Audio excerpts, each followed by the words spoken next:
Hello children, welcome to class 7, subject maths, chapter number 14 symmetry and second topic rotational symmetry.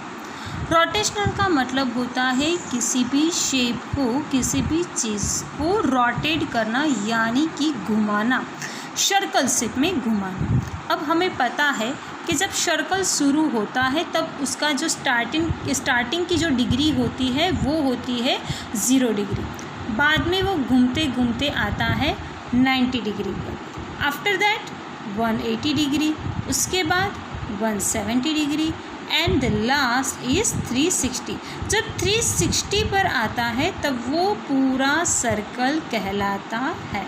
तो यहाँ पर जो rotational symmetry जो हमारा टॉपिक है, यहाँ हमें यही सीखना है कि हमें कोई भी शेप दिया गया है तो वो पूरे शेप में यानी कि राउंड घूमते समय, सर्कल में घूमते समय वो कितने बार अपना ओरिजिनल शेप में रहता है। अब ओरिजिनल शेप मतलब क्या? ओरिजिनल शेप मतलब जब उसकी जो स्टार्टिंग पोजीशन पे वो जिस शेप में था, मतलब जिस पोजीशन पे था, वही पोजीशन उसकी कितनी बार आती है। तो जैसे कि यहाँ पर उसकी स्टार्टिंग पोजीशन, मैंने यहाँ पर एक शेप ड्रॉ किया है रेक्टेंगल। अब स्टार्टिंग पोजीशन वो है 0 डिग्री, ठीक है।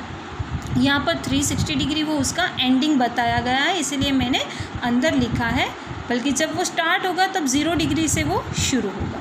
तो ये रेक्टेंगल को मैंने 0 डिग्री से लेकर 90 डिग्री पर जाते हुए जब उसको घुमाया तो उसकी पोजीशन चेंज हो गई। जैसे कि अगर आपको यहाँ पर समझ में ना आए तो मेरे पास एक बॉक्स है अभी यहाँ पर, जैसे कि ये कलर बॉक्स है, इसका शेप भी रेक्टेंगल ही है। ये अभी जो है कलर बॉक्स, इसकी पोजीशन है 0 डिग्री पर, ठीक है। अब मैं उसको टर्न कर रही हूँ 90 डिग्री यानी कि ऐसे। तो आप देख सकते हैं 90 डिग्री पर इसका शेप ऐसे बन गया, ठीक है। अब मैं उसको टर्न करूँगी 180 डिग्री यानी कि ऐसे,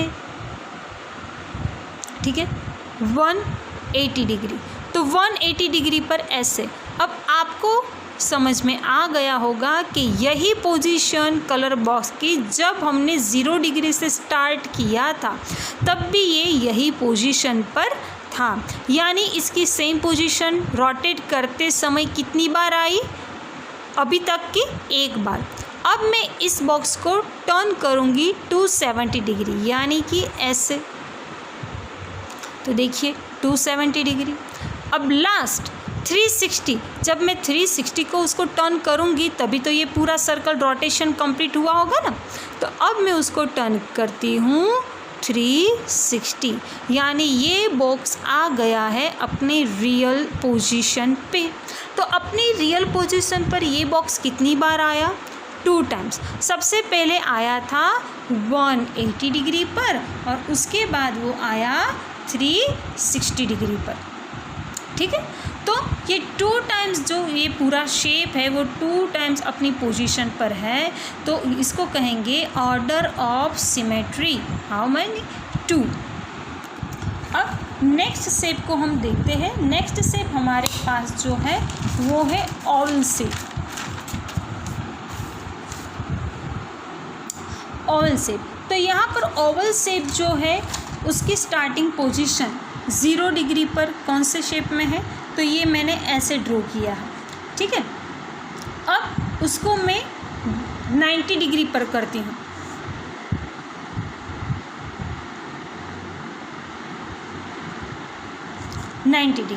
तो 90 डिग्री पर ये जो ओवल शेप था वो इस शेप में बन गया। अब फिर से मैंने इसको 180 डिग्री पर घुमाया तो ये बन गया ऐसे 180 पर।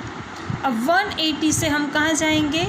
तो 270 और 270 के बाद लास्ट 360 यानी ओवल शेप भी घूमते घूमते रोटेट होते होते होते 2 बार अपनी स्टार्टिंग पोजीशन जो थी उसी तरह वो 2 बार आया है।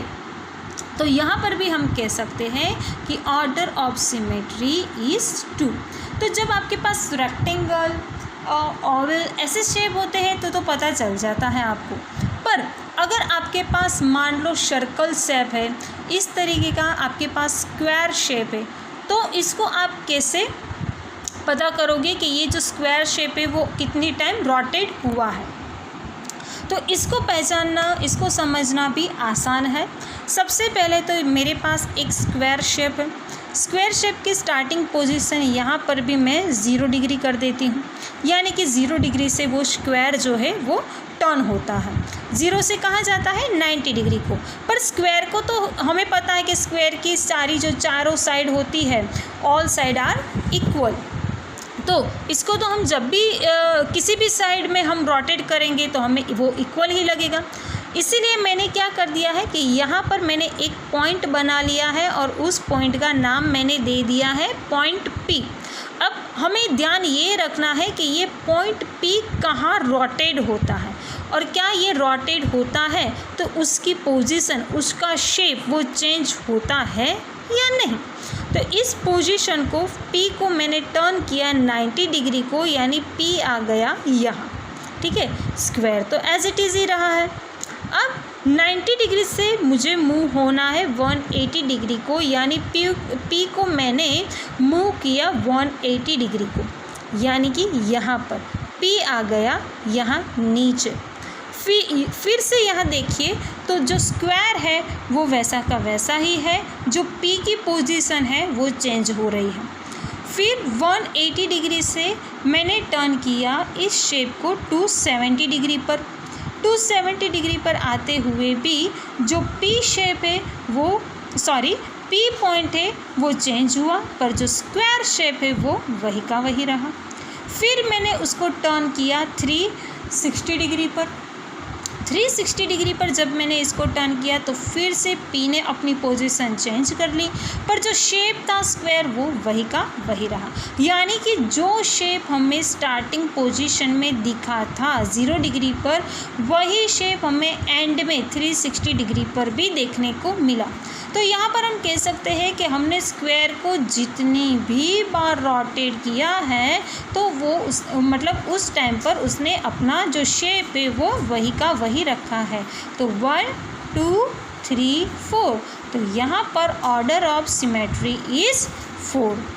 आई होप चिल्ड्रेन आज हमने जो रोटेशन ऑफ सिमेट्री सीखा है वो आपको समझ में आया होगा। Thank you.